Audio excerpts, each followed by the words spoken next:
गेल्या अनेक दशकापासून रशिया हा जगातील सर्वात मोठ्या कच्च्या तेल उत्पादक आणि निर्यातदार देशांपैकी एक मानला जात होता.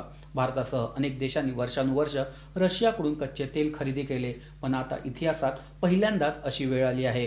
पहिल्या दृष्टिक्षेपात ही बातमी सामान्य वाटू शकते, पण या एका निर्णयामागे युद्ध, जागतिक निर्बंध, ऊर्जा सुरक्षितता, पुरवठा साखळी आणि बदलते आंतरराष्ट्रीय राजकारण अशी अनेक मोठी कारणे दडलेली आहेत. युक्रेन युद्ध सुरू झाल्यानंतर रशियाच्या ऊर्जा क्षेत्रावर मोठा दबाव हा निर्माण झाला.